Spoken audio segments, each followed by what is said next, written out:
नमस्कार, स्वागत है आप सभी का हमारे इस चैनल पर।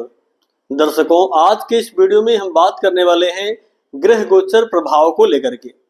यानी ग्रहों का एक राशि से दूसरे राशि में प्रवेश करना ये गोचर कहलाता है। ऐसे में ग्रहों का गोचर करना, राशि परिवर्तन करना हमारे जीवन पर, हमारे व्यक्तित्व पर, हमारे कार्य क्षेत्र पर, सब पर प्रभाव डालता है। तो इन ग्रहों के गोचर का क्या प्रभाव है, आज के इस वीडियो में चर्चा करते हैं। दर्शकों, आज के इस वीडियो में हम चर्चा करने वाले हैं मीन राशि को लेकर के। यानी मीन राशि वालों के लिए आने वाला मास या अक्टूबर 2025 क्या कुछ शुभाशुभ परिणाम देने वाला है। अक्टूबर 2025 में कैसी रहेगी आपकी शिक्षा, कैसी रहेगी आपकी संतान, कैसा रहेगा आपका व्यापार, कैसा रहेगा आपका दाम्पत्य सुख और कैसा रहेगा आपका स्वास्थ्य। इन सभी विषयों की चर्चा आज की इस वीडियो में करते हैं। दर्शकों, मीन राशि के जातक अपने आप में अद्भुत है, क्योंकि इनके अंदर जो कला है, जो इनके अंदर गुण है, जो धैर्य क्षमता है और जो समाज के प्रति, परिवार के प्रति, सबके प्रति अपनी भावना को अच्छी रखते हैं और अपनी भावना के द्वारा सबका कल्याण चाहते हैं। ऐसे में मीन राशि वाले जातकों के लिए ये माह अक्टूबर 2025 क्या कुछ शुभाशुभ परिणाम देने वाला है। दर्शकों, सबसे पहले हम बात करते हैं आपके स्वास्थ्य को लेकर के। तो इस समय देखें तो शनि की 7.5 से आप प्रभावित चल रहे हैं। ऐसे में स्वास्थ्य को लेकर के इस माह में देखें तो बहुत अच्छा नहीं कहा जा सकता है। इस माह में स्वास्थ्य को लेकर के आपको सचेत रहने की आवश्यकता रहेगी।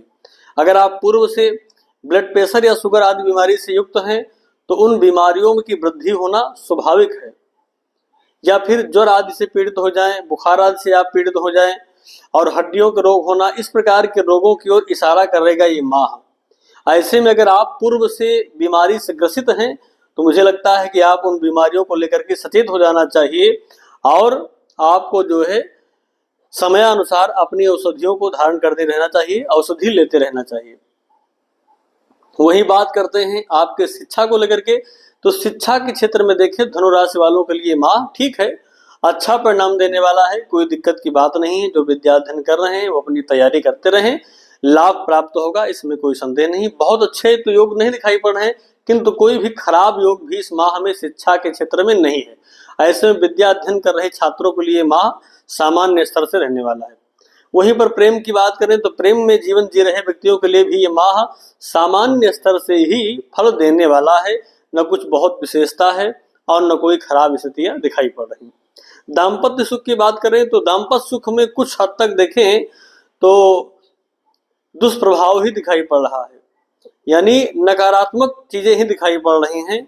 चाहे जो भी कारण हो, चाहे जीवन साथी के साथ मनमुटाव की स्थिति हो, या फिर किसी कारण दूर रहना पड़ सकता हो, या फिर देखें तो इस माह में जीवन साथी के स्वास्थ्य को भी प्रभावित करने वाला रहेगा।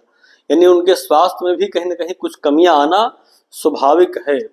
ऐसे में अगर वो भी किसी भी पूर्व बीमारी से पीड़ित हैं तो मुझे लगता है कि उन बीमारियों को अवलोकन करते हुए उन पर ध्यान देने की आवश्यकता रहेगी। वही बात करते हैं आपके करियर को लेकर के। तो करियर के क्षेत्र में देखें तो ये माह ठीक है। आप अगर व्यापार कर रहे हैं तो इस माह में लाभ कमाएंगे। नौकरी के क्षेत्र में है वहां पर भी उन्नति यानी लाभ ही के योग हैं, कोई नुकसान वाली बात नहीं है। हाँ, जो व्यक्ति साझे का व्यापार कर रहे हैं वहां पर ये कह सकते हैं कि साझेदारी में कुछ खटास आ सकती है। बाकी अगर आप स्वतंत्र रूप से व्यापार कर रहे हैं तो उसमें लाभ के योग दिखाई पड़ रहे हैं, कोई दिक्कत वाली बात नहीं। उपाय क्या करना है? उपाय एक ही करना है, शुक्रवार के दिन फिटकिरी और इत्र मिला करके स्नान कर लीजिए। जितने भी शुक्रवार इस माह में पड़े सभी शुक्रवार में स्नान कर लीजिए, इसी के द्वारा लाभ प्राप्त होगा। और शुक्रवार के दिन भगवती लक्ष्मी नारायण जी का दर्शन कर लीजिए, उनके मंत्रों का जप कर लीजिए तो बहुत अच्छी बात है। दर्शन कम से कम कर लें, ये आपके लिए हर प्रकार से कल्याणकारी और लाभकारी रहेगा। तो दर्शकों, अब मूल रूप से देखें तो ये माह मीन राशि के जातकों के लिए कई क्षेत्रों में नुकसानदेह, यानी स्वास्थ्य को लेकर के देखें तो कहीं न कहीं बहुत अच्छा नहीं है। और दाम्पत्य सुख को देखें तो वहां पर भी कोई बहुत अच्छा दिखाई नहीं पड़ रहा है। करियर के क्षेत्र में देखें तो आप जो कार्य कर रहे हैं उसमें लाभ के योग दिखाई पड़ रहे हैं। ऐसे में अपने कार्य को करिए और जो उपाय बताया गया है इन उपायों को धारण करिए, निश्चित ही ये माह आपके लिए हर प्रकार से कल्याणकारी होगा। तो दर्शकों, आज के लिए बस इतना ही। पुनः मिलते हैं एक नए वीडियो और एक नई जानकारी के साथ। तब तक के लिए आप सभी को नमस्कार।